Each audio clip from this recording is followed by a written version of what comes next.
Hello, I want to welcome you to Coffee with Vic. I'm your host, Vic Vogel. Today we're going to be looking at what it's going to take for the Democrats to overcome the Donald Trump syndrome with his supporters, get some of those people over and vote for us, take control of the House and the Senate, because we all know, although if there are people out there like me who are not affiliated with a party, or are independent, and fact is, there are not enough of us to swing enough votes to control the House and the Senate. So it's important for us to recognize or realize that there are really, unfortunately, right now just two parties. And until we can change that, we need to vote in a way that is going to minimize or restrict Donald Trump over the next remaining period of his term, simply because we don't know what's going to happen in the Mueller investigation.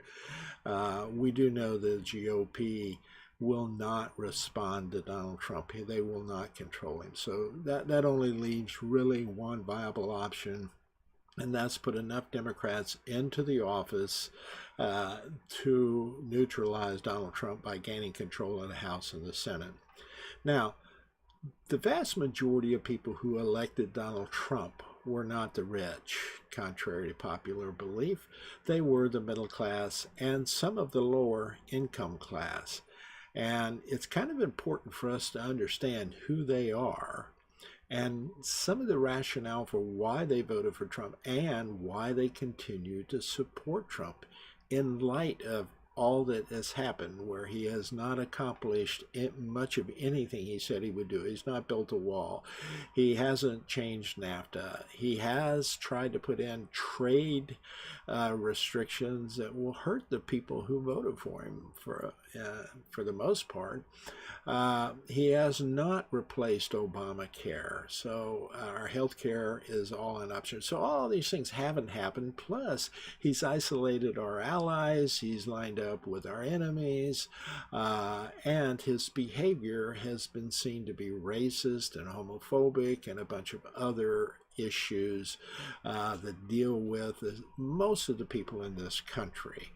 And a lot of them are in the middle class, and a lot of them don't like those behaviors, but they still line up and continue to support Trump because of a lot of things they believe about him. So I thought it'd be interesting to first try to get an understanding of maybe what is this thing called middle class.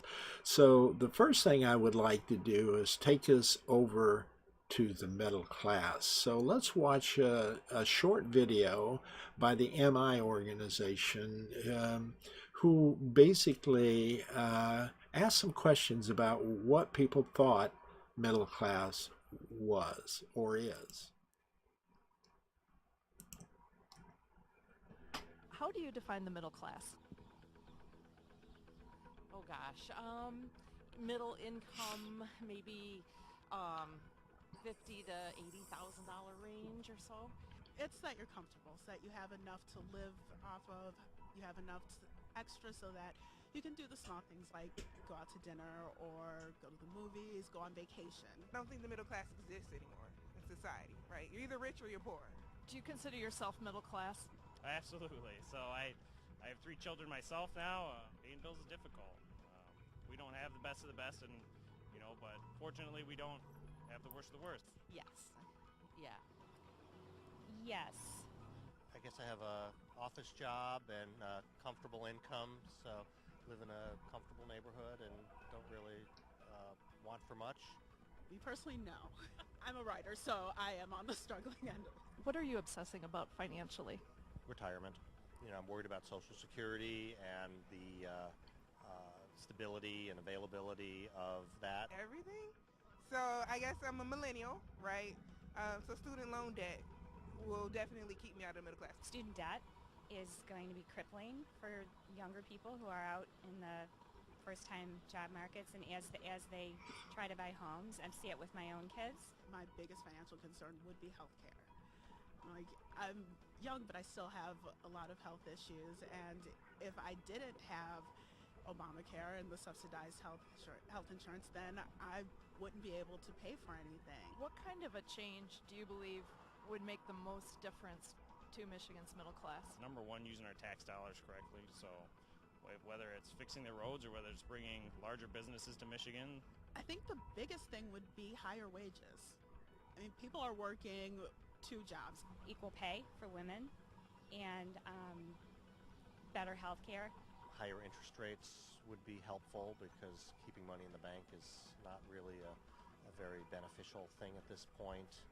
If the federal government got rid of student loan debt, it would greatly increase our economy. It would greatly increase millennial spending power. Oh, and universal health care. Because if you're concerned about your health and if you're constantly under the threat of, if I get one illness, I will not be able to work, I will not be able to survive, I will not be able to sustain my family, it makes it really difficult to live, to have a high quality of life.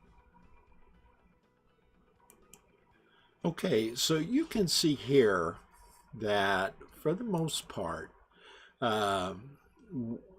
what the middle class is varies depending on the income, whether you're towards the lower end of that bracket or the upper end. And if you're towards the upper end, it's how interest rates and how you spend money. If you're down towards the lower end, the middle to the lower end of that income bracket, in fact, you're worried about things like health care and being able to afford health care and what that would do to you. The idea that you might be living on a paycheck basis, or, you know, where if your car goes out, if you have a health issue or something, like, basically destroys you economically. So people are worried about debt, school debt, debt on loans, you know, debt on credit cards just to stay afloat, to have a credit card to make up the difference on your cash flow. A lot of things like that. These are the people who are the majority of Americans out there. It's not the upper income people. It is the vast majority of America resides within this middle class to lower income class. Now, another thing that is important for you to understand is, even though they're middle class and lower income class, they have a single vote, like a millionaire has a single vote. The only thing upper income people can do, and mostly corporations, they can flood money into the advertising campaigns that go along. So, you know, what we have to do to deal with the middle class is to understand what is important to them and how do you get the message out there about what you're going to do to help them resolve those issues of student loan debt, of potential health care, not having health care, or fearful of not having health care, living paycheck to paycheck. What happens if you don't have a decent wage to earn an income to make a living today? And trust me, you $10 an hour and below is not a living wage income. That means you're working another job, or you have both spouses working, even with children at home. So there's a variety of things like that that America is experiencing still today. Every day. The vast majority of them are experiencing this. So why do people still feel they need to support Donald Trump when there is no health care issue resolved? There is no border wall for protection. We've isolated our allies. We're embracing our enemies. We have a trade program that is beginning to hurt a lot of people, like farmers and small businesses that relied up to this point on imports, say, from China. And our income, our wage, our income is not making any strides, even though we have a tax break. That $1,000 bonus that supposedly people were getting from that tax break came out to be something like $4.94 a day. Somewhere in that area, which really, it may even be less than that, you know, hardly buys you a cup of coffee or 2 cups of coffee a day.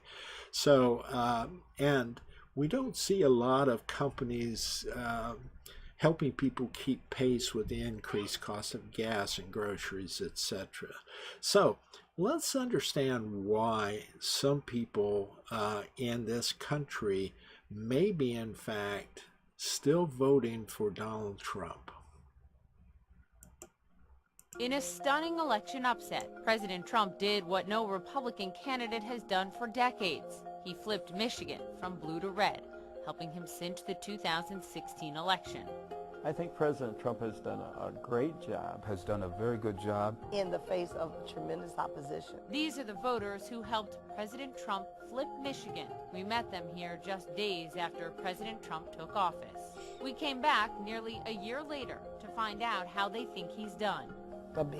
An A for effort, a B plus, a B for accomplishment. I say C plus. I give him an A. An A. Yes. Bill Decker owns Lillian Cabinets, a sprawling factory in Adrian, Michigan, about an hour-and-a-half drive southwest of Detroit. Decker is very happy with what he says the president has done for his business. We're growing 25 to 30%, so everything here is well. So you say President Trump gets bulk of the credit? Personally, I would say 99%. We double down.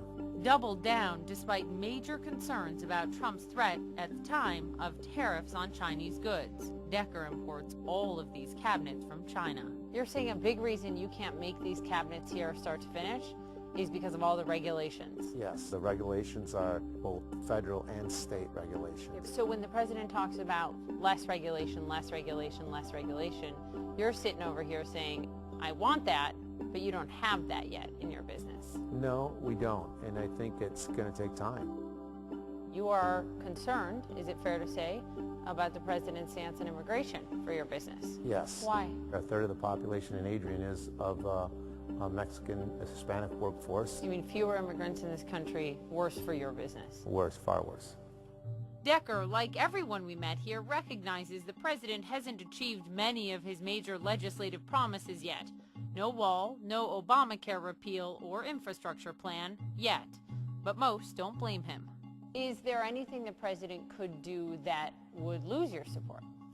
Strange as it's going to sound, I don't think that's possible. Since NAFTA was signed in the early 90s, Michigan alone has lost more than a quarter of its manufacturing jobs. And the promise you heard from the president so much on the campaign trail was that he would bring those jobs back. So far in the last year, though, manufacturing jobs in this state have barely budged. But across the country, a different story. More than 170,000 manufacturing jobs have been added so far this year, compared with a loss of 34,000 over the same period last year. You called NAFTA a shakedown. It was. Of America. It was. Did you vote for President Trump because he wanted to change NAFTA? Right, he was talking about renegotiating NAFTA. But for Sal Masheri, a nearly lifelong auto worker at Ford and an immigrant from Sicily, some of the president's promises have come up short. How's President Trump doing 1 year in? He's not doing well, but he's not a politician. That's what it's all about. He's banging his head against the wall, but people are noticing it. What grade do you give the president? Well, right now, I would just give him a C. What do you think the president could do to get a higher grade in your book? Everybody's waiting on the taxes.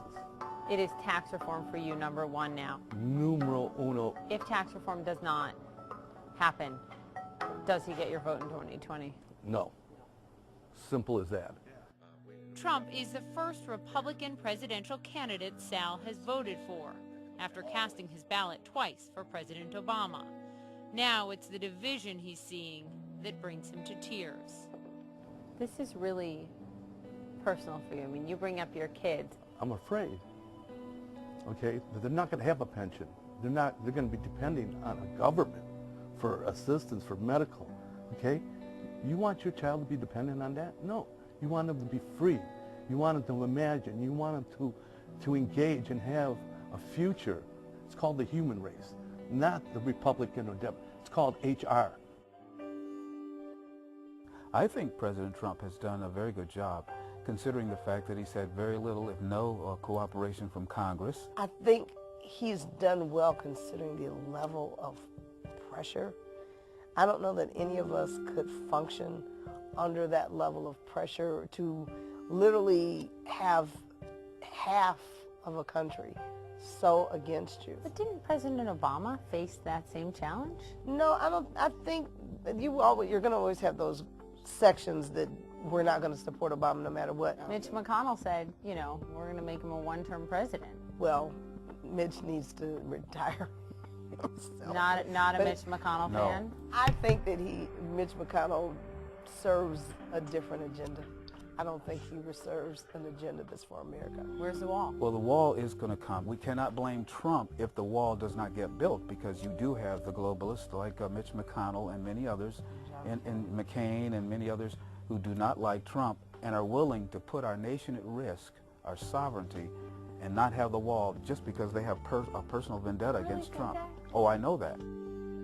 Despite the praise we're hearing for the president from these Michigan voters, there's almost universal disappointment about health care reform. Repealing and replacing Obamacare was a signature promise of this president. Ricky Quinn says his health care costs are too high. About $600 a month. That's what they take out of my pension check. For you and your wife? Yeah, the health care is actually a lot more than that because we pay a ton of stuff out of pocket. He's gone from making $40 an hour as an auto worker just a few years ago to $14 an hour now working as a security guard. It's the best job he can find at this point, he says. You were counting on the president to get health care reform, sir. Yeah, I believe that it should have gotten through. I know it's going to sound like I'm just a 100% Trump guy. That's not the case. I really don't think it was his fault. He said, Ricky, day one, right. It'll be so easy. And?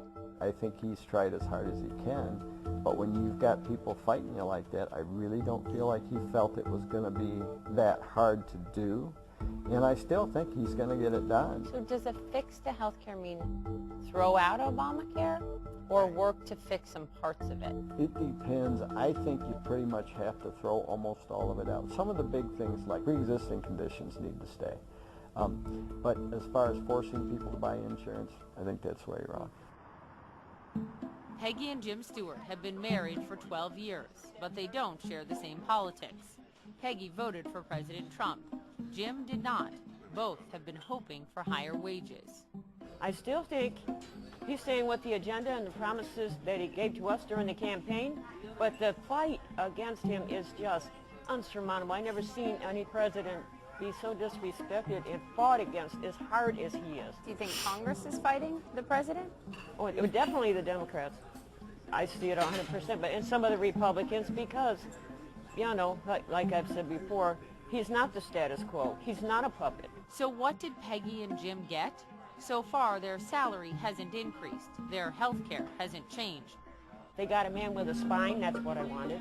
A man that could think on his own 2 feet, that's what I like, and that's what we're getting. Do you not blame President Trump at all for not being able to get any major legislation passed yet?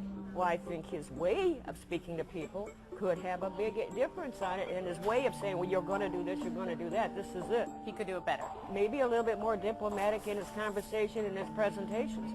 After voting for President Obama twice, Peggy saw hope in President Trump, but she doesn't want all that he's selling.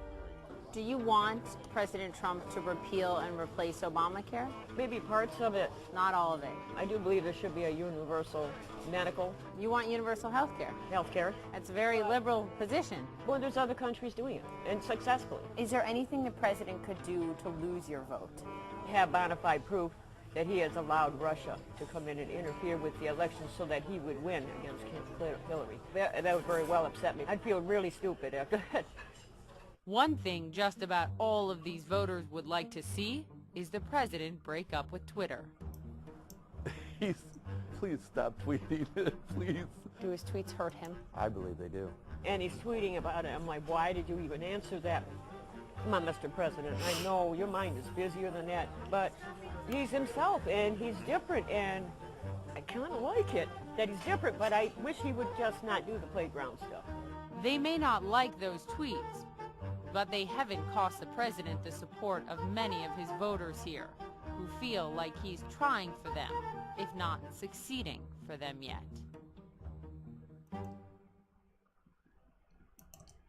So here are some important things I think to take away from this video.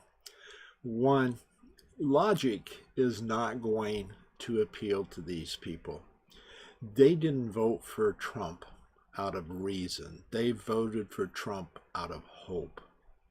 Trump was promising hope. Whether he could deliver it or not, he at least knew to deliver the message of hope.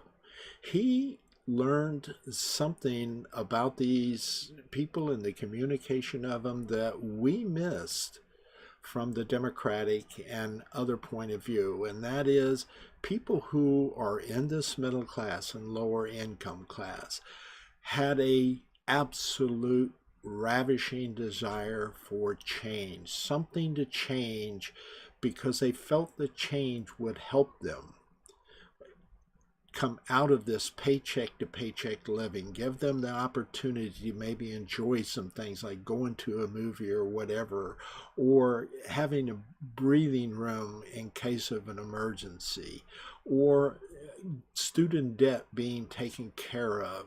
So they were looking for things like universal health care, and they were looking for things like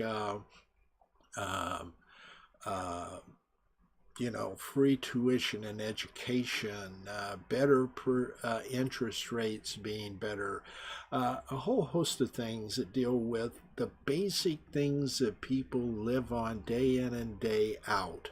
Not, growing economy, not the idea of free trade, not the idea of a total secure and self-defense state. Certainly not on an isolationist point of view where no one is allowed into the country. I think they felt, this idea of security is important, but really speaking, for most of these middle class or lower income people, which is a vast majority of the voting population, it was just having a decent living, not being worried financially, not being concerned about their health care not being available to them, those kinds of things. And what Donald Trump offered was hope. And they see him as a champion. What they see Congress as is someone who is fighting against their champion. The more we attack Donald Trump, the more we get onto him, the less we spend putting out a message to these people of hope, of the possibility of change, and changing things in ways that will help people, like universal health care, like reducing a lot of unnecessary regulations, but at the same time balancing that with ensuring that we can protect our environment in the future and protect our people and keep them from being harmed. You can see from a lot of these people, and you will see a lot of other videos like in West Virginia and East Kentucky where people were surveyed. The same thing is there. They don't see Trump as being successful, but they still see him as their champion, and they still see Congress as those people who are attacking the champion. Now, we all know you cannot attack a champion without people getting upset over that. So this whole idea of attacking Trump and trying to downgrade Trump and those kinds of things, that's not what the middle class America is looking for. Yes, they already know. They see. They don't like his behavior. They wish he would change his behavior. They don't think he will change his behavior, but they don't see any other recourse in Congress. They don't see any other people wanting to step up to the plate like Donald Trump has to make changes. That's the message we need to deliver, people. That's what we need to grasp if we're going to take the Congress and we're going to take the Senate. So I hope you get this message. I am going to go ahead and invite you to join me on future Coffee with Vicks, where you can actually request to be on the show. We'll talk about that later. I hope you have a great day. I hope this message enlightens you a little bit.